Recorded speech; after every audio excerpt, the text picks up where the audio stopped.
need to talk about Gunbuster. I'm sure that many people remember it, but I really feel like it needs to be appreciated more. Gunbuster is a 6-episode OVA series, running from 1988 until the middle of 1989. It was basically Studio Gainax's first super robot franchise, mixing in the space military aspects of Mobile Suit Gundam with the style of Getter Robo, Top Gun, and a tennis anime called Aim for the Ace. The namesake Mecha doesn't make its first appearance until the end of the 3rd episode, but in the meantime, we still get enough action, all while the story and characters are developed. In the future, humanity's first exploration of the Milky Way galaxy becomes obliterated by alien space monsters, resulting in only one survivor and leaving the fleet admiral with the legacy of shame. Now known as the Daughter of Defeat, Noriko Takaya nevertheless still dreams of venturing out into space. But she's not exactly the most confident girl in her academy, especially compared to her One-sama, Kasumi. However, the lives of both girls are soon turned upside down when a man named Ota appears, who believes that both Kasumi and Noriko are capable of being so much more. In fact, they just might be able to pilot a giant robot called Gunbuster. 16 years later, Studio Gainax produced a sequel OVA series called Dix-Buster, which explores a different time period in which the old technology has been forgotten, and Buster machines are piloted by psychic adolescents known as Topless, who outrank the entire military and protect the solar system.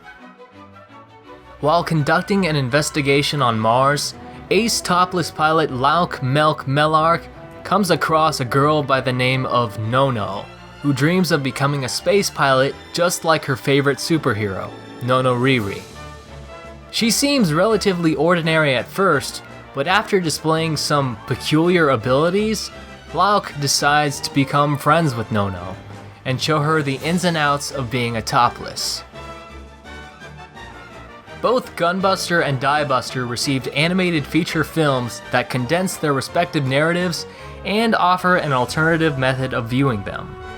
I prefer the Dix-Buster movie because it contains new footage, feels more like a single story rather than, say, 5 of them mashed together, and because it lacks fan service. Yeah, certain parts of the Gunbuster series are not safe for work. If you're interested in watching Gunbuster, which you should, and you don't care about nudity, just go ahead and watch it from start to finish. If you're okay with this sort of thing but don't like gross pandering, you'll be alright if you steer clear of episode 2 from either series, or if you just watch the movies. If you're underage, or you don't want to see any nudity at all, I recommend just watching episodes 1, 3, and 4 of the original series. I am in no way afraid of the female anatomy.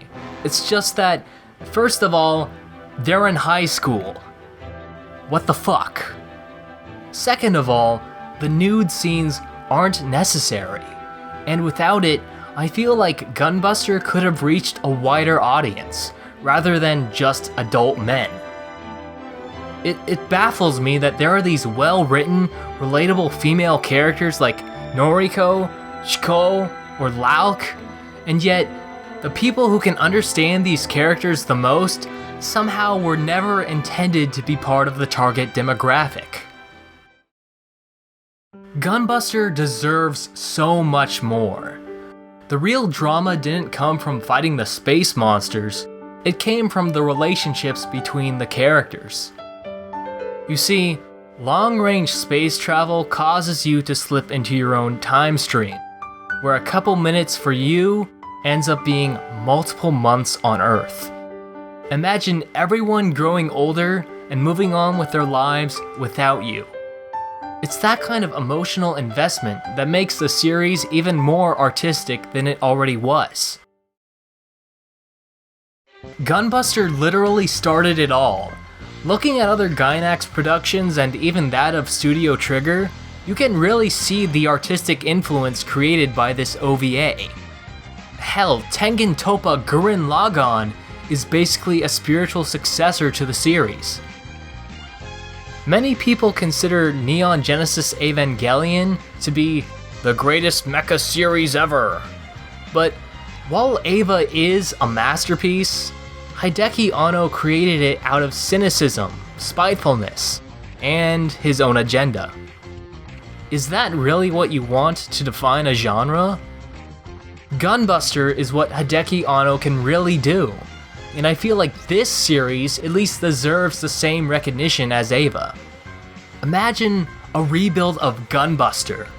That would be a dream come true, and the story would be more satisfying because of how uplifting it is. Gunbuster and Diebuster both have the same sort of message as the Lego Movie. It's about the significance of being ordinary, and how it doesn't matter if you're a guy or a girl, the color of your skin, or if you have some kind of innate ability or not. The entire series revolves around our emotional investment for the characters, so that when they are transformed and empowered, we feel stronger as well. Gunbuster's greatest strength is the emotions you feel while watching it, and it encourages you with the message that anyone is capable of accomplishing great things, as long as they put in enough time, enough effort, and they have the courage to rise up and take matters into their own hands. Hard work and guts allows you to aim for the top. Now, before I go into spoilers, if you're interested, you can go ahead and watch Gunbuster and Diebuster through my episode guide, or just the entire thing in general. Once you're done, I want you to come back and watch what comes after this part, because I'm gonna debrief you.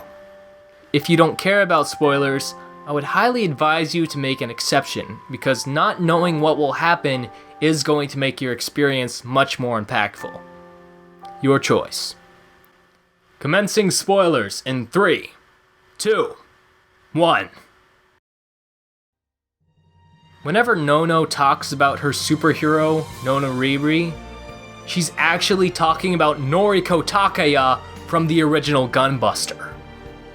Nono is really an autonomous buster machine, one of the strongest in the solar system. And she wants to be like Noriko because Noriko's a fucking legend. This girl saw some traumatic shit, but she stood up out of her despair. Noriko didn't pull a Simone, Simone pulled a Noriko.